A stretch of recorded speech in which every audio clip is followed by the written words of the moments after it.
focus on this camera sucks so bad. Hi, how's it going? Today I built a Barbie base game house. That's all you need to know. Let's see it. This is how it turns out at the end. And if you want to know how that happened, you can stick around. If you like that sort of thing, consider liking and subscribing. Just throwing that out there, you know how it is. Okay, I'll be so honest with you. My only plan for this whole design of this house was just circles. Yeah.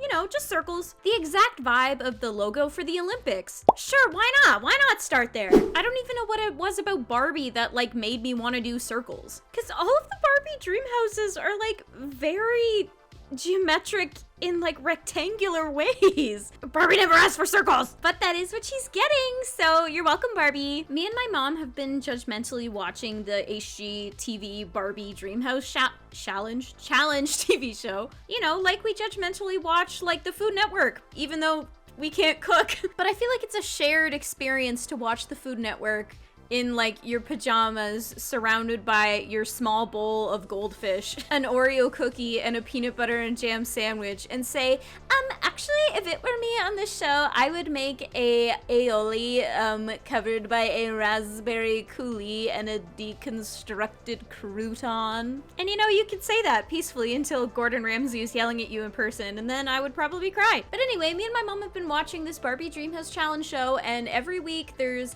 two teams competing against each other, and they each are assigned a different room in the dream house, and they have to decorate it, assigned to like a decade or whenever. And then each team is also given like a Barbie fan, and so the incentive to win is so that their Barbie fan can spend a night at the Barbie dream house, probably Airbnb at the end of it. And like those poor people, they'll make one decision, and me and my mom would be like, absolutely not. I wouldn't have chosen those curtains. Meanwhile, we're, you know, sitting in the living room with our unmatching wood furniture and our blinds on our windows that haven't been completely whole in like 15 years because they keep breaking. So I don't really know what that's about. It's the Food Network experience, but with houses. But anyway, I was like, listen here, mama.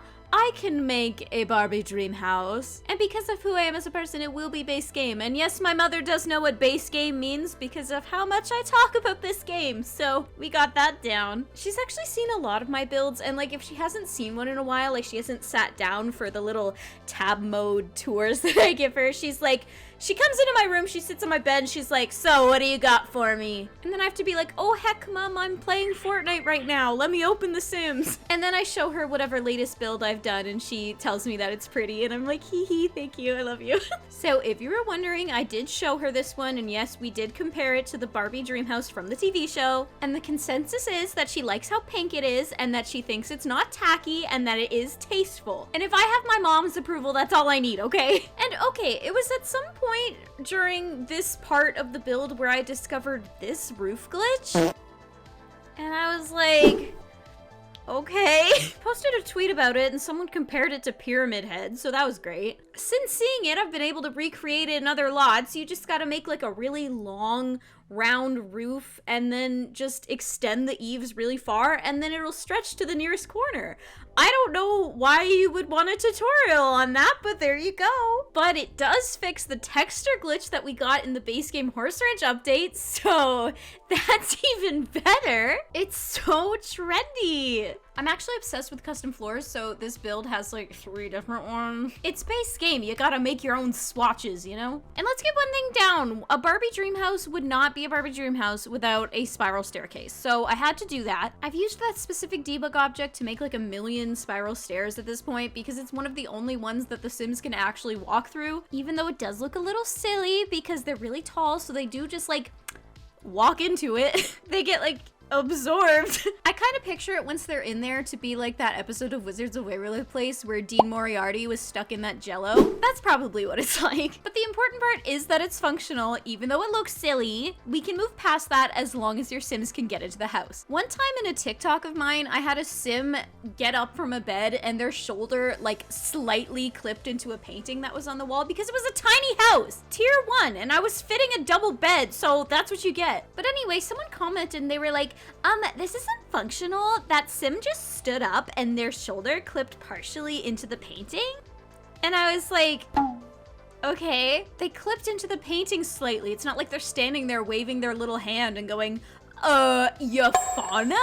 like they usually do if they can't reach something. And it's what they would have done if I had put the bed anywhere else. So I'm sorry that the Sims shoulder partially clipped through the painting. That's on me. Tiny houses are hard, man. And Murphy beds don't save any room. All they do is kill my Sims and break. But I think it's fair to not like a build because something clips. I feel like, I don't know, that could be immersion ruining if that's something that's important to your gameplay. But I don't think it's any more immersion ruining than like when your Sims teleport to go on top of the floaties that are in a pool from Island Living. They kind of just float gently onto it and like make a splash sound effect, and then they're just there. Very graceful. I actually didn't realize until just a couple days ago that The Sims didn't have water physics in The Sims 4. And let me tell you, that blew my mind. I had never even thought about it. Which is weird because I put pools in a lot of my builds, and if you have a pool on the lot, your Sim will just swim all the time. Even if it's the middle of winter, they're like, oh, it's a great time for a swim. Oh my god, that's so quirky. And I'm like, can you please stop? You're dying of freezing and it's stressing me out. Okay, thank you. Playing with temperature effects on is honestly a dangerous thing to do. Your Sims go to get the mail in the morning in their pajamas while it's hot out, and the game is like, attention, your Sim is burning to death. And I'm like, oh my god, okay. Can we relax? It's been 2 seconds! The Sims is such a stressful game to play. Oh my god, and don't even get me started on the emotional deaths where they can die from like being too angry or too playful or too embarrassed, which like also me. But anyways, you have that. And then on top of that, if you have Get Famous and then your Sims are a celebrity and they get the emotion bomb celebrity quirk, there will literally just be Sims dying left and right in your game all the time, every single day for the rest of time. Not an exaggeration, and it's the easiest fame quirk to get. And then all your Sims just die from fame-induced heart attacks, and you're like, okay. Del Sol Valley is a killer town, man. Especially that lighting, you know what I'm saying? In your opinion, which Sims 4 world has the best lighting? Because my answer totally would have been Copperdale, and then they changed it. They were like, oops, we made it too severe. Here it is back to regular. And I was like, no, my pretty lighting. So I guess now it's probably Strangerville without all the lighting mods and stuff, because lighting mods just make every world have nice lighting. But I understand that Strangerville isn't that versatile to many people, which, like, fair, it's as orange as an orange, so I totally get it. Strangerville just has a grip on me, you know how it is. I should build there more. I spend too much time talking about Strangerville and not enough time actually being in Strangerville. But every time I build there, I always just end up back on that little 20 by 15 in the trailer park. That is the best lot in the whole game. And okay, I'm seeing it here. The ceilings update is amazing until you apply it to circular roof walls. So I'm gonna make a really great suggestion for this build and just say, don't look at the ceiling, because it's very much this. Yeah, just do yourself a favor and accept the facade that this is a nice build, okay? Furnishing this became a question of why doesn't base game have more pink items? Okay, and I'm here to tell you, there is no shame in reusing an item in your build. That's like the easiest way on earth to make a build cohesive. Do you have any idea how much people do that in real life? Or maybe this is just a thing that people do and I just for some reason thought I couldn't until, I don't know, made peace with it. I just think it's neat. And I feel I lost my vision with this office once I realized I couldn't have a pink desk chair. That was so Barbie to me and I couldn't have it. So I was like, fine, I'll just shove other pink things in here. The color of the pink that like the dining chairs are that we got in a Sim delivery once, we actually don't have that many items that are that color, and I have never been more upset about it. We have pastel pink and we have salmon, and that's it. Have you ever heard of a pastel goth salmon? Neither have I. Okay, I googled this so that I could make like a funny meme and be like, pastel goth salmon, no results found. And then I googled pastel goth salmon and there was 5,710,000 results. So maybe I just don't know what I'm talking about. Pastel goth salmon build next? Comment down below. I don't know what that means. Okay, as I was doing my voiceover and editing and getting distracted to not editing, you know, my friend Eldritch made this so we can really be at peace knowing what a pastel goth salmon looks like. Everyone say thank you, Eldritch. Thank you, Eldritch. Thank you, Eldritch. Eldritch, love you. Anyway, I've been thinking a lot about what kind of videos I want to do on here going forward, because I found some easier ways to edit for YouTube, which is like low-key the reason why I didn't post it here, because I found it so hard to edit for YouTube. Oh my god. I have been posting for TikTok this whole time, but that's because they're only 1-minute videos. And I mentioned this in my last video. I find it so hard to edit for speed builds because my footage is 80,000 years long. But I think on top of the new way I found to edit, as well as maybe being a bit more attentive to how much I'm moving my camera when I'm actually building, I think we could go for it and make some videos. I think we could do that. I don't mind being back in my YouTube era. That was like my dream at 12 years old, so why not revisit that? I've kind of been obsessed with indoor-outdoor seating areas lately, specifically with like the windows that are like actually kind of doors, but they're windows like, you know the ones I'm talking about. Basically the archways with like a fence at the bottom. Those slap, and I need to use them more until I remember they cause a weird lighting glitch, but like honestly, what doesn't? It's like when you place 3 cupboards next to each other in the kitchen and they're all the same swatch, but they're all different colors. And you just have to be like, oh, I wasn't planning on being architecturally adventurous today, but why not? The Sims, if that's really what you want, if that's what you will. The Sims turning your beige build into a 3 shades of beige. Oh god. 3 shades of beige sounds like a horrible movie. But also accurately describes like many of my builds. So it's the effect of going into every North American house and there is always beige walls and beige carpet, even if it started out white. This was the first of, I think, 5 bedrooms, and with every mansion, it gets harder to think of unique ideas for bedrooms, especially when you're following a color scheme, and especially when it's pink. I'm like, this one's pink, but adventurous. The next one's pink, but flirty. And then there's pink, but artistic. And then there's pink, but bold. And I know it doesn't all have to be pink, but I was gonna make it pink. It had to be pink. My body would take a screenshot if it was anything but pink. And you can see here that I moved this circle wall thing out back because it was originally on the roof as just like an accent piece. Like it wasn't, you could get to the 3rd floor. But I found out that if you try to decorate underneath a round room, it is so weird. Like, you put your mouse somewhere and it just does not work. It's like, actually, I'm 2 feet to the right. And I'm like, oh, you got me there. So I had to move them out of the way so I could furnish. Round walls and round roofs gave me a whole time doing this build. On a 50 by 52, that was a choice. It reminds me of this silly story from when I was a kid where my brother, like, you know when you're a kid and you just kind of want to, like, lie for fun, for jokes, and you, like, immediately say it. It's just, like, for funnies. Anyways, my brother, when he was a kid, probably like, I don't know, like 12 years old, I remember being in the backyard with him and my mom, and my brother just goes, hey mom, when I want to go left, I walk right. Watch. And then he just walks right. Or the time that I was in my room with my mom, and I just go, Mom, my eye just fell out. And she was like, no, it didn't. And I was like, yeah, it did. And then she just sighs and goes, well, pick it up. It was very nonchalant. Sounds like something that, like, the parent of a zombie might say. Oh my god, speaking of zombies, I've always been obsessed with, like, zombie and apocalypse media. I think it started with Plants vs. Zombies. I loved that game, and I still love that game. I feel like I would play it once every, like, 6 months. I would just sit down and play the entire thing all the way through. And apparently that there's a 3rd one that hasn't come out yet. Look at you, Electronic Arts. Will it be another one of those games like The Sims 5, Grand Theft Auto 6, Skyrim 2? Oh my god, the fact that The Elder Scrolls 6 doesn't come out until, what they said was it doesn't come out until at least 2027. At least 2027. They don't even know what gen of consoles they're gonna release the game on. They don't even know if it exists yet. Skyrim came out in 2011. It will have been almost 20 years when the game comes out since its last installment. Skyrim and Oblivion before that, the difference was only 6 years. We're adding 10 years on top of that, at least.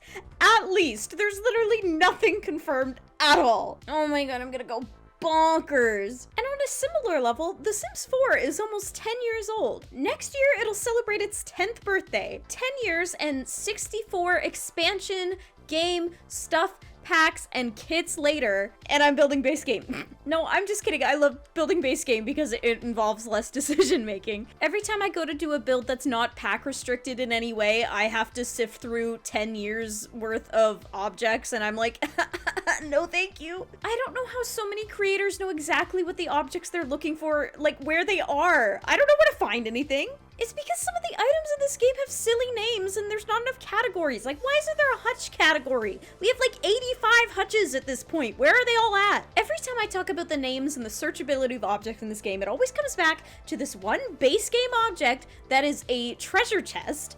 And because it's a treasure chest, you'd think it would be called treasure chest, or at least chest, or trunk, or at least box even. Like we're not even gonna do box. Okay, it's fine. No, it's called buyer beware.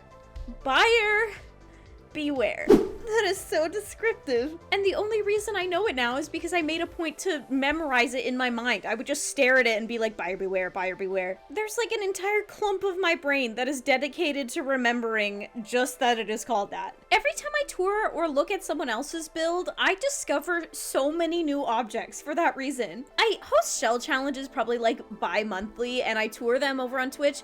And every time I do so, I go, I've never seen that item in my life. And everyone probably goes, oh, okay. But then the next build, I'm like, oh my God, what is that? And then I get the little eyedropper tool out and I click on it. And I'm like, what's that object? Oh my God, it's from Get Together? I've never seen that in my life! For example, recently I found out there's like a patio heater item in City Living. Like, okay, putting that in my pocket and putting it on every community lot I ever build from now on. I think my eyes are just closed when I look at the build catalog. Oh my God, okay, this kid's room, this is my favorite room in the entire build. I would have slaughtered to have that room as a kid. And in the Barbie Dreamhouse show, the guy was like, what would Barbie's house be without a gym? So I was like, okay, I'll add a gym.